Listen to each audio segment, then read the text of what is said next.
Tell us briefly your vision for Tauranga City for the next 6 years. I've come back to Tauranga recently. It's been my hometown and I've been away for a long time, and I find that it's a city that doesn't have any joy anymore, and it's a city that's jammed up. So my vision for Tauranga is to restore it, not looking to the past, but to get some of the good things back that have been taken away. I want to see Tauranga with its main arterial roads opened up again so we can breathe, that we can move around without the frustratingly annoying traffic jams that we currently have. As part of that traffic, I would like to see a fast rail from Papamoa and Mount Maunganui connecting to the airport, into the Strand, into the heart of the city. That would move people from those outer suburbs very quickly into the city. Later on, that could be extended to Te Puke and to Katikati as well. One of the things that I'm really impressed with in Brisbane is the River Cat ferries they have in Brisbane, and I think a Harbour Cat ferry from the Strand across to the Mount would also be a wonderful asset for those people wishing to travel that way.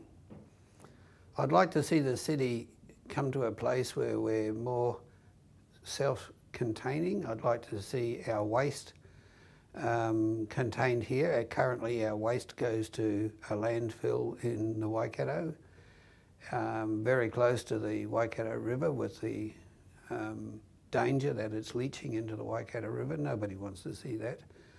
And I'd like to see that waste generated here. I've worked on and seen plants in Australia where they collect all the waste together, and instead of methane gas being a problem, they collect the methane and generate electricity with it. When the methane is all extracted from the rubbish, you can then pick up the dry waste and burn it at high temperature and high pressure, and you can burn it with no harmful byproducts whatsoever, and use that heat to also generate electricity. So we can actually consume all of our own waste and generate electricity with it. Tell us briefly your qualifications and experience in governance type roles.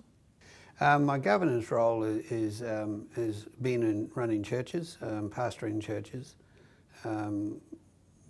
dealing with people and with committees and things like that, and having to learn to get along with all sorts of people and people that have different points of view. So that doesn't bother me whatsoever. I've been a businessman running companies, small businessman with a diverse workforce and having to keep them doing the right thing as well. So I feel that I can cover that issue pretty good. What are the key values that you live by and will bring to the council table? My key values, of course, straight up are honesty. Honesty and integrity. I was married to my wife for 53 years before she died.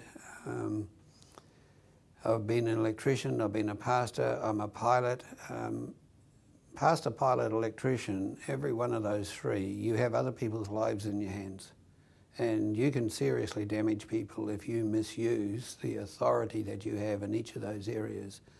And so I am a man that can be trusted because I've never lost a person in my entire life.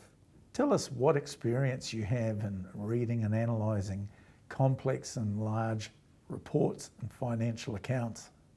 Well, reading papers are no different to reading contracts. In the electrical game you read voluminous contracts that have all sorts of nasty clauses in them, so reading voluminous papers is the same thing. Well, I'm very good at reading the last line on the bottom account and seeing whether it's red or black, but I certainly know people would look to people who have more experience to explain to me what I don't understand.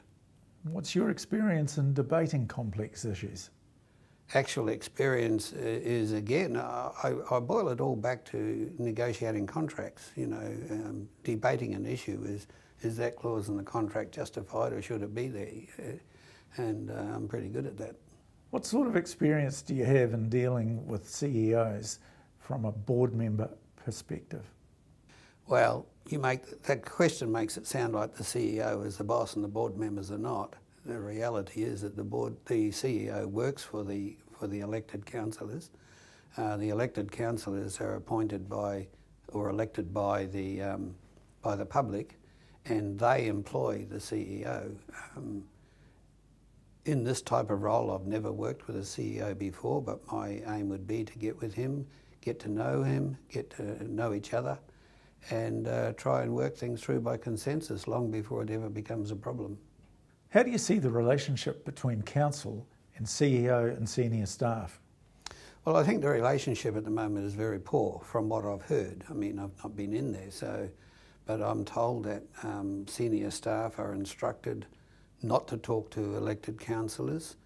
But I see the elected councillor as like a board member in a company, and each board member has a responsibility within the council to look after that area that he's assigned to or that he's the chairman of. And what I want to see is when I get in is to free up the dialogue between each elected councillor and their general manager in that area of council, so they can just sit down and talk the issues through and see what's happening. That's not currently happening.